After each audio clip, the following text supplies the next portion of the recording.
morning, Deify here, and welcome back to Katawa Shoujo, where, unfortunately, I did have a couple technical difficulties in the last episode, but I got them all sorted out. It turns out that if you leave Photoshop open, it starts using a lot of memory. Well, at least because I have it remember, like, a lot of, undos, so... Whoops, there's that. My, solid state drive. I think Photoshop was taking up 18 of my last 22 gigs on my solid state in memory. So it's like, oh, that explains why nothing's running. So super cool. Now, so the last couple of lines, I caught it pretty quick, but I think I missed like 3 lines or so because stuff just wasn't recording and like it killed my microphone or something. But essentially what happened was we were just studying, Yuko couldn't help us, and now Hanako has shown up. A movement catches my eye. I look to see Yuko smiling and waving to someone outside. Following her gaze, surprisingly reveals the someone to be Hanako. She's looking at us from the side of the street across from where we are. Her usually all too visible timidity is largely absent, probably thanks to there being so few people around. Evidently, she decides to join us after a little wave. She gives a quick glance up and down the street and crosses towards the side that the cafe is on. The familiar doorbell to the Shanghai rings out as Hanako enters and makes her way to the table we're sitting at. Hello. Good afternoon. Hey, Hanako, what's up? Nothing, just going for a walk, since the weather is nice. Yeah, I get what you mean. Isn't it so good to get out of your room? Subtly nudges towards topic at hand. I'm glad I decided to study here instead of the library. I tried my best to get away from that library. Ooh. It's comfortable in here thanks to that. Better than the sometimes quite stuffy library. I look to Yuko, who nods in response. It's nice. It's just a shame that summer can't last forever. Oh, wait, sorry, do you like a drink? Hanako shakes her head. Thankfully, it's enough to calm Yuko back down. How are you going with the studying? Okay-ish. Oh, yeah, have you talked with Lily? I'm interested too. How's she doing? Yuko, shush, this isn't your place. She's enjoying it, I think. I think that's all we're going to get out of her. Being around Yuko is tensing her up. It would be so nice to travel to Scotland. Green fields, castles, lovely small towns, men in kilts, interesting history, interesting interests right there. I can't say I see the appeal of men in kilts myself. It does seem like a picturesque place, though. As we talk, the jingle of the doorbell rings again. Hanako is startled, noticing Yuko's panicked expression at the prospect that she might leave customers to wait a handful of seconds due to her chatter with us. Yuko gives us a quick bow, then hastily skitters over and greets the new customers, an elderly man and his wife. I watch her for a bit, craning my head around to get a good view. Hanako is staring at me with her one visible eye. She averts her head in embarrassment as I turn to make eye contact. I was just thinking that it's nice to have ambitions for the future. Sweet segue. Yuko was telling me a little bit about her university aspirations before. Oh. It's a shame. If she wasn't so neurotic and overworked, I think she could be a really happy person. As much as I'd like to play host to Hanako and entertain her a bit, I do need to study as well. To be honest, I don't think the distraction from Yuko helped either. Sorry if I'm a bit distracted. I need to try and get this done, otherwise I'm going to flunk the history exams pretty hard. I'm left running my hand through my hair in frustration. That letter needs doing as well, once I get back to my dormitory room. I hope I have more luck with that than this. Damn. What with? Way to go, Hisao. I was going to write to Iwanako. Right now, though, this is more important. All I've done is rattle myself. I can't focus on the work in front of me when my stomach is slowly turning at the prospect of actually attempting to write her back after all this time. I force myself to concentrate on the book, picking up my pen once I have a quick sip of coffee. After a few seconds, Hanako stops silently watching me and leans back in her seat, relaxing as much as she ever seems to be able to, looking out the window to pass the time. We stay like this for a long time before leaving for our dormitories together. I'm surprised she had the patience to wait me out. Iwanako's letter lies on my desk beside a blank sheet of lined paper and an unused envelope. The tapping of my pen is the only thing to be heard this late at night. As I feared, my second task for the day turns out to be just as difficult as the first, if not harder. It's been so many months since we even saw each other. Even so, I can still remember what she looked like, what she sounded like, and what she acted like. By now, though, the details are beginning to slip away. When I first saw her letter, I barely recognized her handwriting at all. Even the pink pen she always used was forgotten until her writing reminded me of it. Wonder why she didn't use it for the letter. She used to write everything with it. Maybe she thinks it's too immature now. I should be thinking about myself, and about what I want to communicate to her. My mind can't stop concentrating on her, though. On the past we shared before it was taken away too suddenly. Okay, it's a sentence fragment. Got it, not an actual sentence. The bright and slightly garish decorations suit her sense of aesthetics. Picking up the letter to take a closer look at it, I give a long sigh. This is the last link binding me to my past. Iwanako didn't suddenly cease to exist when she left my hospital room for the last time, but I needed this letter to remind me of that. I had all those feelings neatly filed away. I felt as if I didn't need them, that I could just begin life completely anew. It was easier that way. In the end, I suppose that was a rather naive thing to think. Sooner or later, my past would have caught up with me one way or another. But what am I supposed to say to her? Thank you for bringing me closure? All the letter did was end the sense of closure I'd previously felt. Try as I might, I can't write so much as a single word down on the paper in front of me. I can't even think of what exactly I want to say. Putting the letter down on top of the blank sheet, I gather the materials together and file them away in my drawer. The clunk the desk makes as it closes makes me momentarily tense in frustration, before I get up to go grab a drink from the vending machine on the first floor. Oh no. It's a hallway that's real bad. I tried, but I couldn't do it. After all the time that's passed, I still don't know how to deal with Iwanako. Did we have a hallway scene without Kenji? Oh, it's my lucky day. It's my lucky day. I'm so happy to hear that.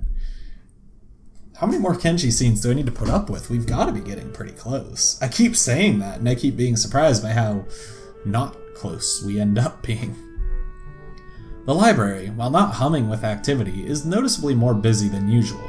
Exams aren't far away, and that's reflected in the number of students burying their noses in textbooks at the tables around us.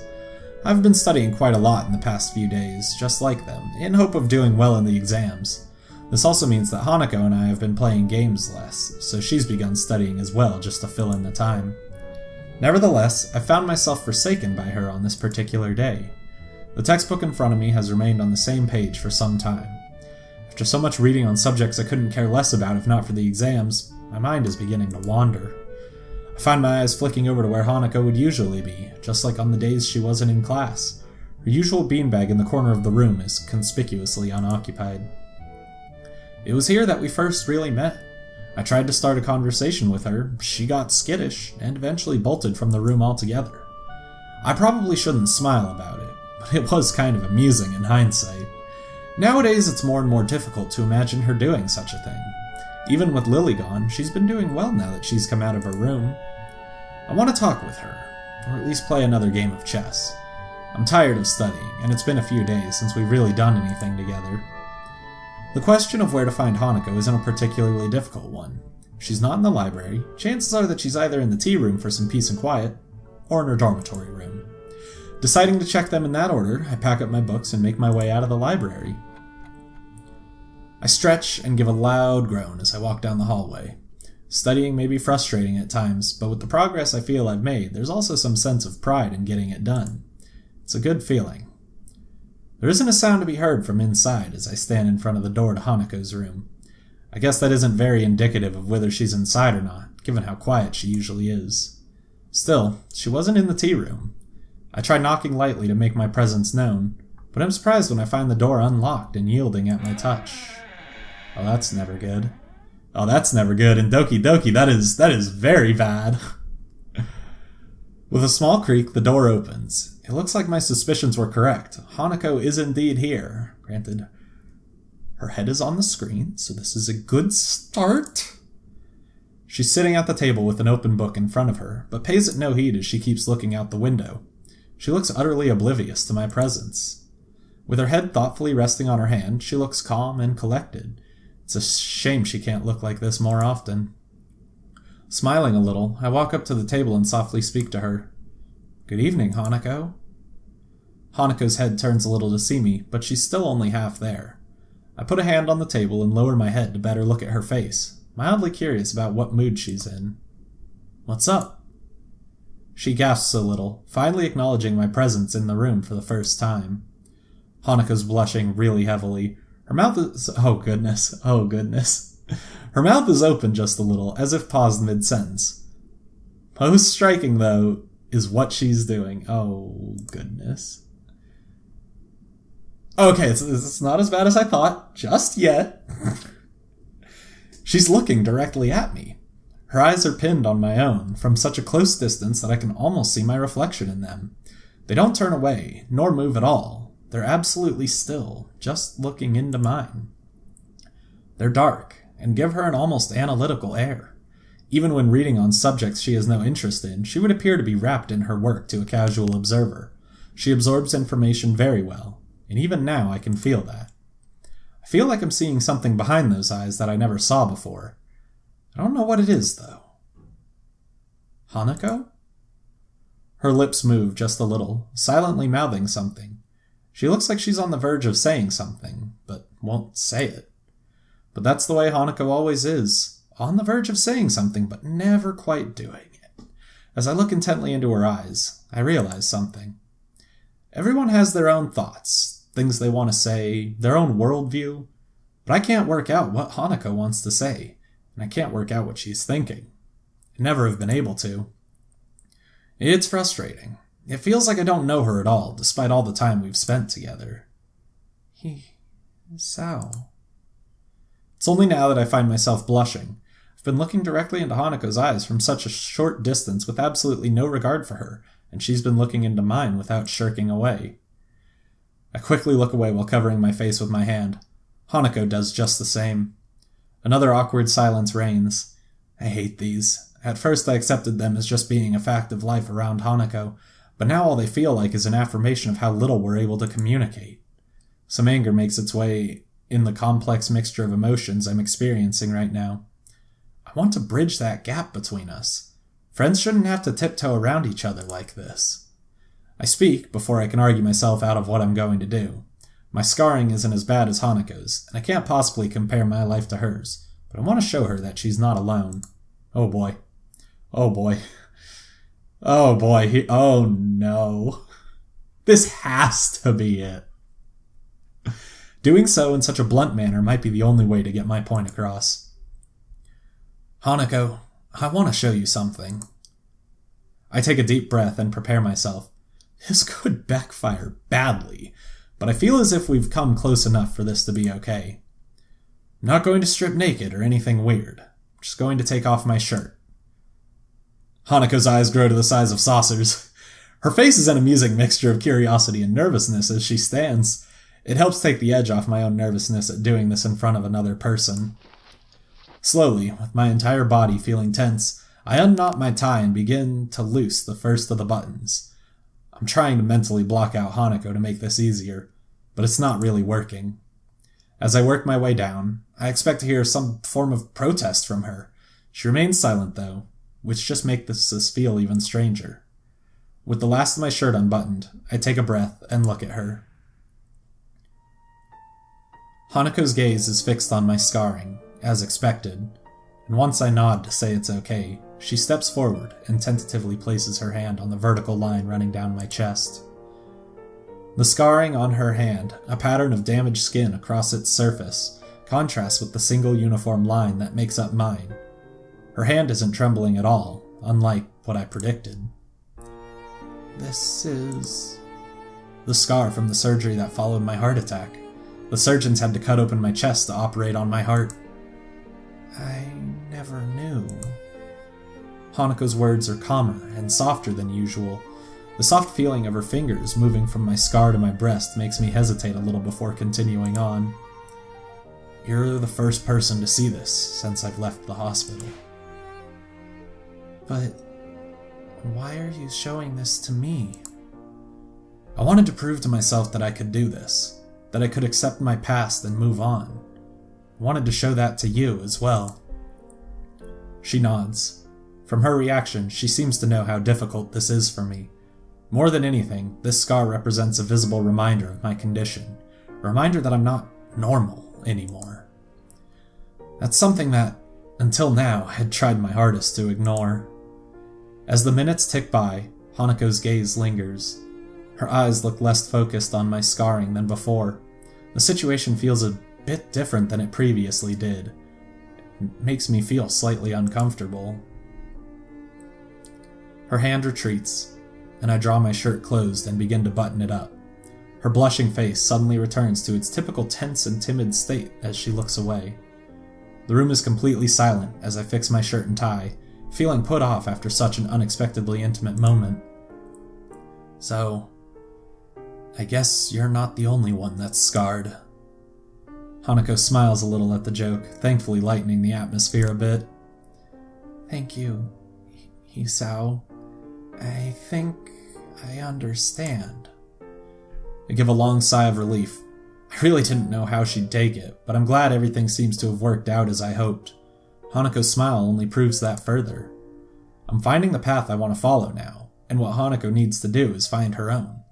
It's something I can't help her with, and it's something that she needs to overcome her past in order to do. Hanako checks her watch. It's getting late by now. Hisao, yeah, I'd better be going. I'll be thankful for some sleep. It's been a long day after all. Good night, Hanako. Good night.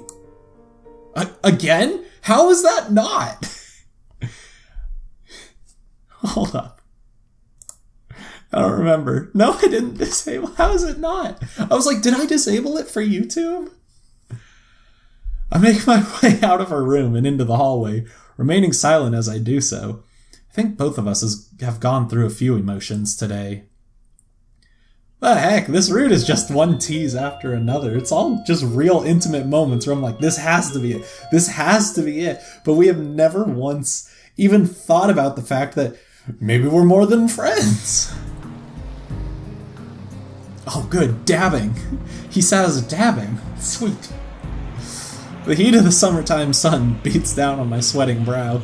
Dabbing with a handkerchief. Did you just like put a handkerchief in your arm and just calm down? Dabbing with a handkerchief doesn't help too much in making me any more comfortable. Giving up on the idea of getting more done today, I stop and lean against one of the overpass fences, resting my bag on the ground. The stores in the town below Yamaku are well stocked and offer enough variety for me to get by, but at least an occasional shopping trip to the city is something that can't really be avoided. I've been here a few times now. The city's layout is getting more familiar, and the nostalgia from its atmosphere is beginning to wear off. I realize that I've begun to wheeze. I sound like an old man that's overexerted himself, and having to connect that to the fact that I'm the source is a bit disturbing. I put a hand on my chest and concentrate for a bit to make sure I haven't gone far enough to cause any further problems. Thankfully, my heart is acting normally. There's no dull pain, and the beating is regular, albeit fast-paced, as I recover from overdoing things in this kind of heat. I hate my body. It's frustrating to be held back, even more to be held back by fear of my life being ended, when doing something so simple as walking around the city for a while. As I ponder on my health, I feel my pocket vibrating. By the time my phone's begun to ring, my hand is already fishing for it. A glance at the screen shows a caller. Swap some vowels in there. A caller number I don't recognize. Strange. Shrugging, I press the button to answer the call and bring the phone to my ear. Hello, Hisao Nakai speaking. Sound of a couple short breaths can be heard, but no actual speech is forthcoming. Hello? Hisao? It's Hanako. Her voice is really easy to place, even if I've never heard it over a phone before. Hanako? Sorry, I wasn't expecting you to call. What's up?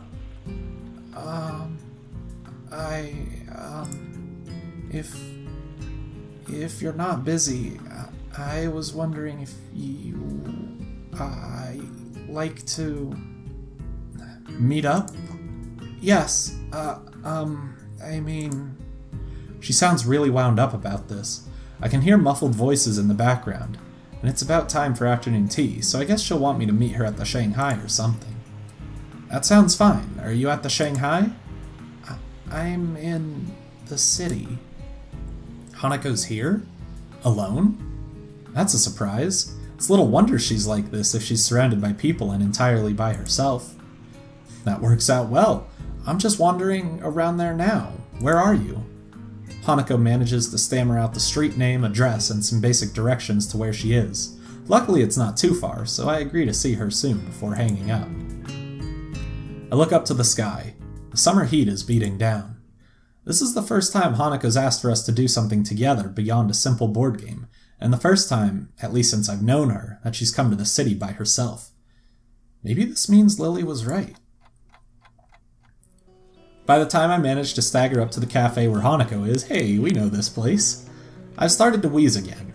I'm sweating so much that I feel like a melting popsicle and can barely hold the bag in my hand. I need to sit down. Badly. The tables outside are all occupied by busily chatting couples and girls gossiping between themselves. The contrast between the different age groups and fashions of the people here and the people from the town near Yamaku is striking. I scan over the people sitting at the tables, but I can't see Hanako. She did say she was sitting outside, so I must just be missing her. Not difficult, given how small she usually tries to make her presence. I look around again, more slowly this time, taking particular care to see if I can find Hanako's hat. It's pretty distinctive, and I'd be very surprised if she wasn't wearing it. There she is. Sure enough, her head is kept low and the table she's sitting at is right beside the building in an inconspicuous corner. I walk up to where she is and make sure that I have her attention before I sit, lest I give her a scare. She notices me and gives a small wave as I arrive at her table. Are you feeling okay? I try my best to laugh it off, but doing so just makes me more out of breath. Not very fit these days. Don't mind me. Hanako nods, but still looks a bit put off. Now that I can get a good look at her face, something about her seems a bit different. I'm not sure if my eyes are playing tricks on me, but she looks kind of nice. Her eyes move upwards to look at me, before quickly flicking down again. I begin to think this is going to be a rather quiet meeting, but a waitress thankfully arrives and sets down a cup of tea in front of Hanako. Hanako almost automatically turns slightly away and lowers the side of her head. It's an amazingly practiced motion, and does a good job of its intended purpose, hiding her scars from someone who's leaning in close. Her right arm is still laying on the table though, with the scarring on the back of her hand quite visible. It catches the waitress's eye, and I move quickly to distract her. Excuse me, may I place an order? The waitress nods and gives me a couple of seconds to look at the menu. Could I have a mango smoothie, please? She gives a nod, before almost enthusiastically bouncing inside. Everything is so different in the city, in more ways than one. Hanako looks back up towards me and adjusts her hat a little. If she noticed the waitress staring at her scars, she doesn't show it. Not coffee? I think I'd die from this heat if I had something like coffee right now. Resting my head in my hand, I look to my quiet companion. She seems taken aback, a very unexpected reaction to my lame joke. An unwelcome emotion bubbles up inside me as I realize her reason why. Unlike most in Yamaku, indeed, unlike anyone there that I'm aware of, my condition goes beyond limiting the activities I can do. Or, to be more precise, breaching those limits could have much more grave consequences. Thankfully, it's something that's very rarely come up since I entered Yamaku. I thought that it was so rare that Hanako and Lily might not think of it at all. Turns out that I was wrong. Hanako silently drinks her tea while I wait for my drink, confirming that it's the right temperature with a small sip before she begins in earnest.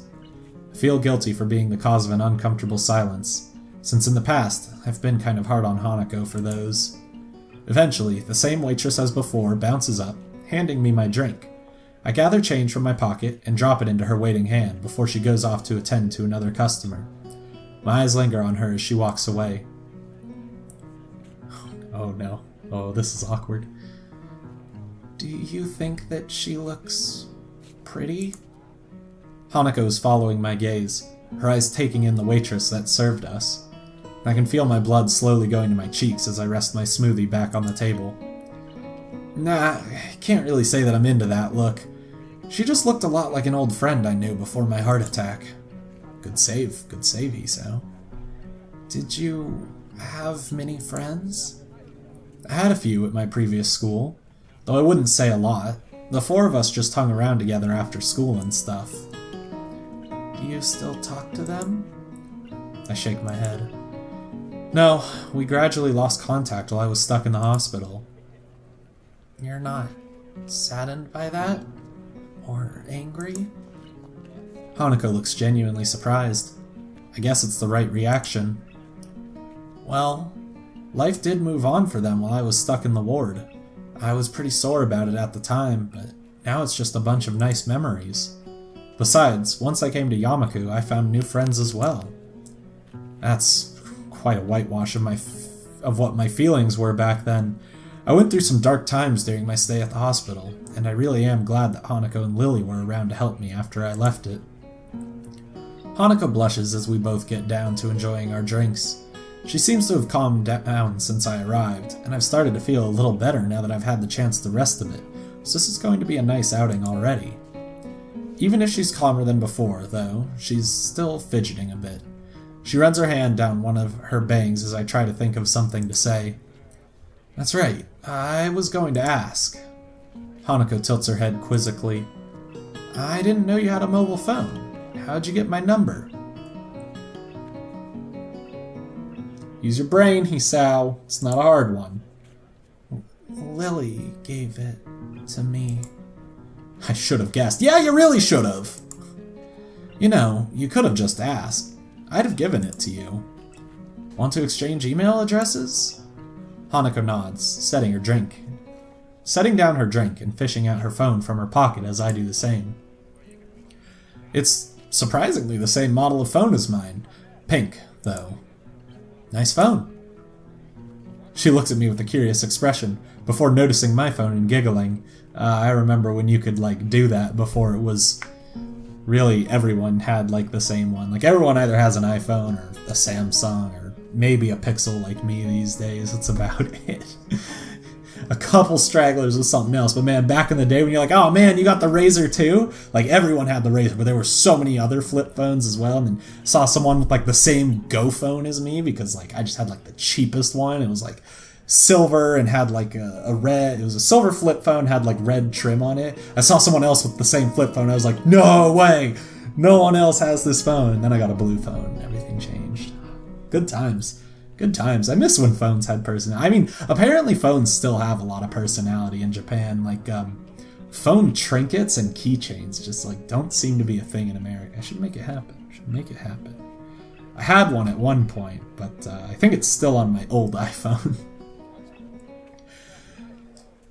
It's one of the very few times I've seen Hanako let her guard down enough to do such a thing. I didn't pick it out myself, though. Oh? It was a present from Lily. I never really needed a phone, and I couldn't afford one. She bought me one for Christmas, though, saying that we could use it to keep in touch. They see each other basically every day anyway, both in and out of school. Then again, Lily does have her class representative duties and other friends that she talks with. It'd probably help for situations like this, too, when she's gone away for a while. Lily's a very special person to you, isn't she? She is. I love her very much. Ooh. Alright, well that's bad for us. Hanako looks down and smiles as she thinks of her. None of my friendships were as deep as theirs, and I have to admit to myself that I'm a little jealous of their relationship. We tell each other our email addresses and thumb them into our respective phones, and I get Hanako's number from earlier and put it into my contacts list. Done. That makes 3 now. 3. Lily, Akira, and you. Ah, Akira. She's an interesting person, isn't she? She is. She's also really nice, though. Her suit makes her look a bit cool. I'm a little surprised you know each other well, what with her job taking up so much of her time. Hanako looks down a little and takes another sip of her drink. If I wasn't looking intently at her face, I'd miss the small smile perched on it. I guess when she knows so few people, those she must know must mean a lot to her. How many do you have? Me? About 9 or 10. Jeez, rookie numbers, Isao! I wonder if it's like more intimate. Like if you just like, I don't know. Is it more intimate in Japan to give out your phone number? Because for me it's like I legitimately gave my phone number to some people I met playing Pokemon Go because they're like, hey, message us if you ever want to raid. We haven't gone raiding in a while. Whoops. I hesitate to go into them for fear of rubbing in the fact that Hanako doesn't have parents or anything even close to relatives. 2 of those are Shizune and Misha too, which is another can of worms. I imagine that Lily would have more than both of us put together, probably. Hanako gives a childish giggle and I can't help smiling. It's a good feeling that she's gotten this comfortable around me. At times like this, I feel like I'm getting close to talking to her true self. Do you mind if I ask something that I've been wondering? Hanako shakes her head as she takes a last sip of her tea, finishing it off. You don't seem very jealous of Lily having lots of friends. Don't you want to make some more friends yourself, or get to know some of hers? I'm not jealous. I don't like people, so I don't mind not having many friends. That's really not the answer that I was expecting. She doesn't look fearful or sad as she says this, but rather quite serious. Hanako rubs her arm awkwardly, having taken my quietness as a reason to continue. Not really sure what I should say, so I end up simply giving her my attention in silence. In middle school, I got bullied. A lot. I was called names and got excluded from work groups and sports teams. There were worse things, too.